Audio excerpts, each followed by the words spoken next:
Buenos días, buenas tardes o buenas noches, amigos, dependiendo de dónde y cuándo nos estén escuchando. Nosotros estamos transmitiendo desde los estudios de Unión Radio Web en Venezuela, en Caracas, produciendo el contenido de su parte médico con contenidos de salud y bienestar para todos ustedes que guindamos cada semana en la plataforma de redes sociales, en particular en YouTube, pero que también puede verlos en Spotify o Apple Music. En cualquiera de esos buscadores ponen parte médico Julio Castro y una palabra clave y ahí van a encontrar la lista de contenidos que hemos preparado, más de 200 episodios que tenemos grabados para todos ustedes para orientarlos en estos temas de salud y de actualidad. Hoy vamos a hablar de un tema que es bastante frecuente para nosotros los que hacemos enfermedades infecciosas y que la gente con frecuencia nos comenta en nuestra consulta, y es el uso preventivo, entre comillas, de antibióticos. Cuando tú le preguntas a un paciente, ¿por qué está usando usted? No, me lo mandaron para prevenir. Entonces, hoy quiero expresarles a ustedes las condiciones específicas de utilización de lo que nosotros llamamos uso preventivo de antibióticos o uso profiláctico. La definición exacta es cuando utilizamos un antibiótico cuando no hay presencia de infección. Es decir, aún en pacientes que no tienen infección obvia o que no tienen una infección clínicamente demostrada, utilizamos esquemas antibióticos. Son finitas esas indicaciones. Digamos, las que no nombre aquí hoy no son indicaciones de uso preventivo de antibióticos. Y estas se clasifican en diferentes grupos que son un poquito diferentes del perfil de los pacientes. La primera de ellos es la profilaxis quirúrgica. Algunos procedimientos quirúrgicos, debido a su riesgo de infección, se utiliza esta prevención, uso de antibióticos preventivos. Le voy a explicar cómo, cuándo y dónde utilizarse.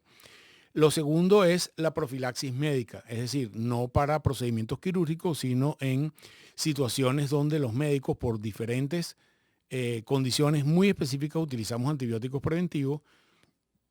El tercero sería la profilaxis o la prevención en pacientes que son inmunocomprometidos, pacientes que tienen condiciones médicas específicas, que para evitar que se produzcan infecciones, les damos antibióticos de forma preventiva.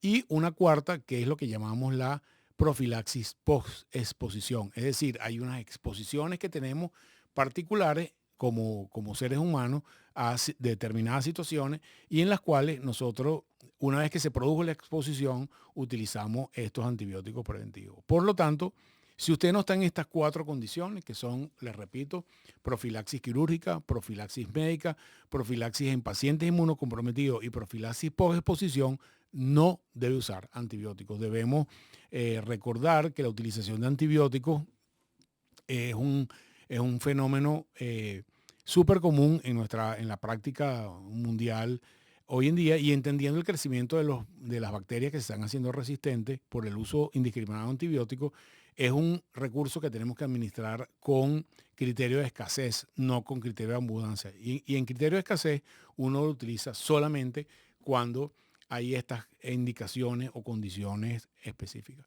¿Qué características tiene la utilización profiláctica o preventiva de antibióticos? Uno, tiene que ser basado en la evidencia científica. No es porque yo tengo la sospecha de que puede ayudar. No. Si no hay una demostración científica exacta de que ese uso de antibiótico funciona o previene, no debemos utilizarlo. Lo siguiente, que debe utilizado en guías clínicas validadas. No es porque, bueno, yo, en mi experiencia, sino hoy en día hay la suficiente información en el mundo para tener unas guías clínicas regionales, nacionales o internacionales para esa utilización. La segunda condición es muy importante, es un uso puntual, la mayoría de las veces, no todas, pero la mayoría de las veces, es un uso puntual y se utiliza con una duración específica limitada. Habitualmente son pocas dosis. Los esquemas de tratamiento cuando tratamos una infección en general, habitualmente son cercanas a los 7 días, rara vez menos a 7 días, rara vez mayor de 10 días. Está entre el ámbito de los 7 y 10 días la mayoría de las infecciones. Pero en las indicaciones de profilaxis o prevención, la mayoría de las veces son una duración más corta que esa. La elección del antibiótico debe considerar cuál es el organismo que yo voy a prevenir. Eso es muy importante. Tengo que tener una aproximación de cuál es el microorganismo que voy a tratar. y el riesgo-beneficio de utilizar un medicamento que puede tener potencialidad de efectos secundarios ante una potencial protección debe ser balanceado, y eso debe darnos el juicio de cuáles son las condiciones que yo debo utilizarlo. Vamos primero con la profilaxis quirúrgica, y esto es un tema que discutimos frecuentemente inclusive con los cirujanos, porque la mayoría de las veces hay estudios en países desarrollados. Casi el 50% de las indicaciones de profilaxis quirúrgica están mal hechas por diferentes razones. No es el antibiótico adecuado, no es el intervalo adecuado, no es el tiempo adecuado, no es el momento adecuado. ¿Cuáles son estas indicaciones de profilaxis quirúrgica? Se indica en cirugías que son limpias contaminadas o heridas contaminadas. Hay una clasificación de las heridas quirúrgicas estoy hablando, y que se consideran como limpias contaminadas o contaminadas. En las cirugías limpias solamente se utilizan en aquellas cirugías limpias que van a ser asociadas a colocación de dispositivos, implantes o prótesis. En este grupo de pacientes se utilizan ciertos esquemas de antibióticos para disminuir la presencia del antibiótico en la superficie que va a ser operada, es decir, en el caso, por ejemplo, supóngase que es una prótesis de cadera y las bacterias que están en la superficie de la piel. Ya hablamos en otro programa de los mecanismos de prevención para disminuir la cantidad de bacterias en la superficie de la piel, pero el uso del antibiótico durante la cirugía, ¿ok? Es muy importante este concepto del timing. Disminuye las bacterias en el momento de que el cirujano va a abrir la piel. Ese es el concepto básico de la profilaxis. Por lo tanto, esta recomendación de tratamiento se debe utilizar justo en el momento preciso antes de la cirugía. Y el momento indicado es la inducción anestésica. En el momento que el paciente está siendo anestesiado, habitualmente por indicación del cirujano, el anestesiólogo cumple la primera dosis del antibiótico. ¿Por qué? Porque los niveles de antibiótico en nuestra sangre y en nuestra piel van a alcanzar un nivel pico en el momento que se produce la cirugía, y es el momento idóneo. Estas indicaciones de profilaxis en cirugía habitualmente duran una o dos dosis más. Es decir, si el antibiótico se coloca cada 8 horas, probablemente ese paciente va a recibir la primera indicación en la inducción anestésica, la siguiente indicación en la hospitalización y la tercera indicación probablemente al alta o eventualmente en su casa. Pero no es más allá de 2 a 3 dosis máximo. Indicación de más tiempo de antibiótico en profilaxis quirúrgica, más allá de 3 días, no tienen indicación. Y lo que hacen es seleccionar las bacterias que van a producir la indicación a posteriori. Obviamente, no es lo mismo que el paciente vaya a una cirugía de prótesis de cadera, donde los riesgos de bacterias de la piel son altos, de un paciente que vaya a una colectomía. Es decir, el paciente tiene un cáncer de colon y, por ejemplo, le van a hacer una extracción de una parte de su colon en la cual las bacterias potencialmente involucradas en la situación de una colectomía son unos específicos a diferente de la prótesis de cadera, o un paciente que le van a hacer, por ejemplo, una operación porque tiene unos cálculos renales, o un paciente que le van a hacer una operación de la vesícula, o un paciente que le van a hacer una operación del pulmón. Entonces, la indicación de profilaxis tiene que estar muy evaluada en función del tipo de cirugía que voy a hacer, y eso habitualmente lo hacemos en las recomendaciones preoperatorias del paciente. Pero recordar que cuando hablamos de una cirugía electiva, como puede ser una cirugía de cadera, por ejemplo, o una cirugía planificada de colon, no estamos hablando de situaciones catastróficas como una apendicitis, donde ya hay infección, un paciente que tiene una perforación intestinal, donde ya hay infección, un paciente que tiene una infección de la vía biliar, una colecititis, donde ya hay infección. Esas son situaciones específicas. Estamos hablando de cirugías electivas que no hay infección y el paciente va a estar preparado para la cirugía. Entonces, ese es el primer campo, que es la profilaxis quirúrgica, y la verdad, en términos de medicamentos, no ha cambiado mucho en los últimos 20 años y deberíamos seguir utilizando los mismos medicamentos que utilizamos anteriormente. Profilaxis médica, ya hablamos de la parte quirúrgica. Ahí hay 3 condiciones, 2 de ellas muy conocidas y una quizás donde hay información todavía contradictoria o información en favor y en contra. Y vamos a hablar de estas indicaciones. La primera de ellas es la prevención de endocarditis infecciosa. Hay un grupo de pacientes, que ellos lo sepan o que no lo sepan es otro tema, pero hay un grupo de pacientes que tienen alteraciones en sus válvulas cardíacas. En algunos casos ellos nacieron con ellas, en otros casos las válvulas se van deteriorando durante el tiempo, o estos pacientes que ya tuvieron infección de las válvulas cardíacas tienen una indicación formal de utilización preventiva de antibióticos. ¿Por qué? Porque hoy en día se sabe que procedimientos tan simples como una extracción dental, una colonoscopia, una endoscopia urinaria, inclusive algunos pacientes en condiciones específicas, el hecho de ir al baño y pujar puede liberar bacterias al torrente sanguíneo. Y estas bacterias que van al torrente sanguíneo pueden quedar pegadas de una válvula cardíaca y producir infección en un paciente que tiene una lesión valvular previa, que no conocía o que sí conocía, o en pacientes que tienen una lesión valvular producto de una endocarditis previa. Es decir, tanto los pacientes que tienen lesiones valvulares previa, eso tiene que definirlo su cardiólogo, como aquellos pacientes que tuvieron endocarditis tienen indicación de que cada vez que van a este tipo de procedimientos, que llamamos procedimientos invasivos, que pueden ser tacto rectal, colonoscopia, estudios urológicos, estudios gastroenterológicos, inclusive estudios odontológicos, deben iniciar antibióticos previo a ese procedimiento. Ese paciente no tiene infección, ¿ok? Pero dado el riesgo alto que hay de infección de las válvulas cardíacas, debe comenzar el antibiótico. El antibiótico tiene que definirlo su infectólogo, su médico internista, su cardiólogo, y debería empezar unas 48 a 72 horas antes del procedimiento y mantenerlo 48 a 72 horas después del procedimiento. Ese paciente le damos un esquema que va de 5 a 7 días, dependiendo de la condición, antes del procedimiento y después del procedimiento. Esto es una indicación hoy en día formal. Las personas que tienen enfermedad cardíaca deberían saberlo, pero lamentablemente hay personas que no tienen el diagnóstico de enfermedad valvular y por lo tanto no lo saben, y por eso cuando van a un procedimiento pueden terminar en una endocarditis. Hay otras condiciones quizás menos formales hoy en día, que son, por ejemplo, en las infecciones urinarias recurrentes. Infecciones urinarias recurrentes en mujeres jóvenes, donde se puede identificar un factor de riesgo específico, por ejemplo, el coito o el sexo, y que hagan infecciones urinarias. Hay en esa condición específica, ahí puede haber la indicación de utilización de antibióticos postcoito en aquellas mujeres que tienen esta condición.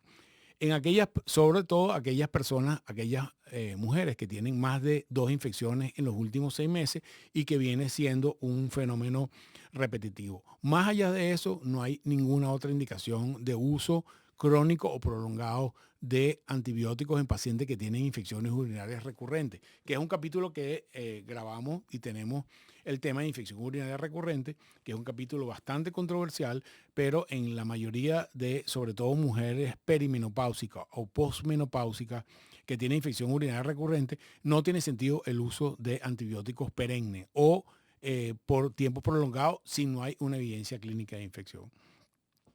Se han utilizado también algunos antibióticos en enfermedades que tienen enfermedad broncopulmonar obstructiva crónica, en particular a esos pacientes que llamamos que tienen EVOC.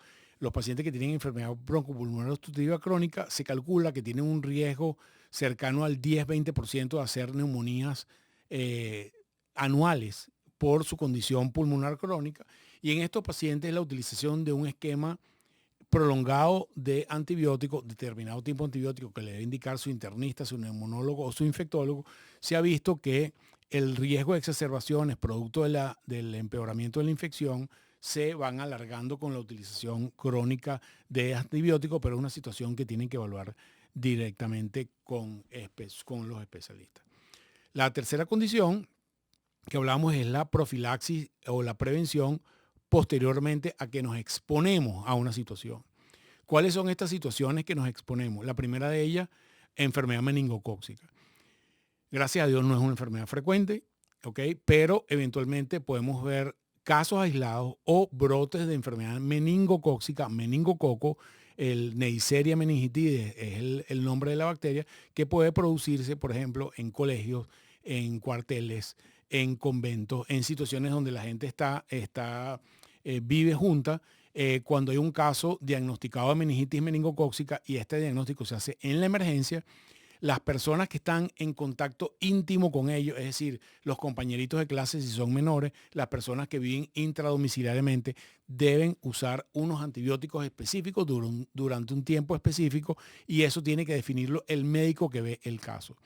Los médicos que examinen a ese paciente no tienen que tomar antibióticos, ¿ok? Excepto si usted tiene que intubar al paciente y le tiene que manejar la vía aérea. Pero una persona, un médico de emergencia que lo oculta, que le toma la atención, que le toma los signos vitales, no tiene por qué tomar ese antibiótico y es algo que frecuentemente vemos en el caso de infecciones del sistema nervioso central por meningococo o en el caso de una meningococcemia severa, que es una enfermedad, gracias a Dios, poco frecuente, pero muy particular. En el caso de los pacientes que tienen hemófilos influenza tipo B tipificable, meningitis por hemófilo tipo B tipificable, se utiliza profilaxis en los contactos domiciliarios de niños que no están vacunados contra hemófilos influenza. Entonces, esta es una indicación muy particular que debe hacerlo el infectólogo pediatra o el infectólogo adulto o los pediatras o los internistas en base a un caso índice que tenga meningitis por hemófilos influenza tipo B y los contactos cercanos a ellos, y hay que definir claramente quién es el contacto cercano, pudieran tomar antibióticos por unos días para evitar la expansión de ese brote. Otra de las condiciones de profilaxis posexposición en pacientes con VIH, es decir, una persona que no tiene VIH y tiene un contacto sexual con una persona que sí tiene VIH en determinadas características, por ejemplo, cuando hay ruptura de un condón o cuando hay un sexo no protegido, nosotros utilizamos tratamiento preventivo o profiláctico en esta persona no VIH positivo que tuvo contacto sexual de alto riesgo con una persona VIH positivo en condiciones determinadas. Utilizamos tratamiento antirretroviral, que son una forma de antibióticos aproximadamente por 28 días. Y fuera de eso hay muy pocas o no hay ninguna otra indicación una vez que yo me expongo a una enfermedad particular, porque las otras exposiciones son enfermedades virales, por ejemplo, que no tienen formas de protección. ¿Cuáles son los usos profilácticos en pacientes inmunocomprometidos? El primero de ellos son pacientes que tienen una condición que se llama neutropenia febril. Los pacientes que están en quimioterapia, cuya quimioterapia le baja los glóbulos blancos y a estos pacientes les da fiebre.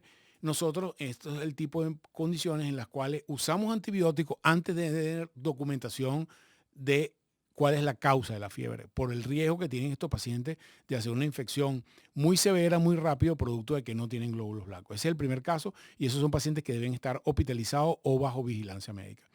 En el caso de los pacientes con VIH o pacientes severamente inmunocomprometidos, que utilizamos unos antibióticos durante tiempo prolongado, en algunos casos meses, en algunos casos años, son aquellos pacientes que tienen, por ejemplo, VIH y que tienen un contagio de CD4, que tienen una condición inmune muy particular, que tienen un contagio de CD4 muy bajo, y les damos antibióticos para prevenir neumonías frecuentes, en particular contra un agente parasitario que se llama Pneumocystis jirovecii, y a estos pacientes les damos tratamiento durante meses para prevención de la neumonía por neumocitis. También le damos a estos pacientes prevención con antibióticos antihongos, antifúngicos, para prevenir infecciones por cándida o infecciones por otro tipo de hongo a esos pacientes específicos con diagnóstico de VIH que tienen una condición o muy avanzada o pacientes que tienen un deterioro inmunológico muy importante.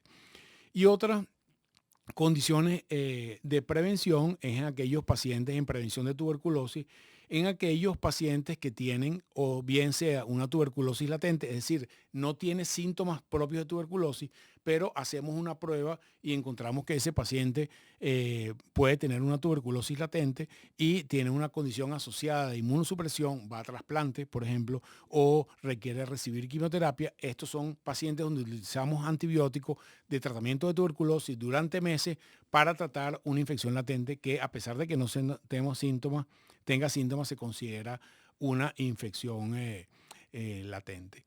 ¿Cuáles son los riesgos de esta utilización preventivo de antibióticos? Presionamos para que haya más resistencia bacteriana. Puede haber reacciones adversas por unos antibióticos que están indicados en una situación diferente. Puede producir alteraciones en la microbiota intestinal y eso puede traer eventualmente algunos problemas. Y el paciente incurre en costos que eventualmente pueden ser utilizados en el sector salud de otra manera.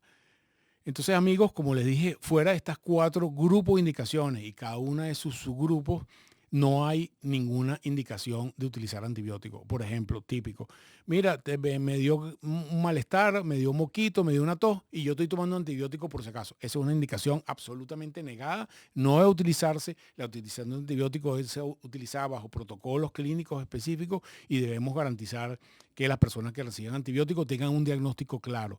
Y fuera de las condiciones claras, específicas que yo les nombré anteriormente, no hay ninguna indicación de utilización preventiva o de antibióticos que en un caso de un paciente que no tenga una condición especial, que ya nombramos todas las condiciones especiales.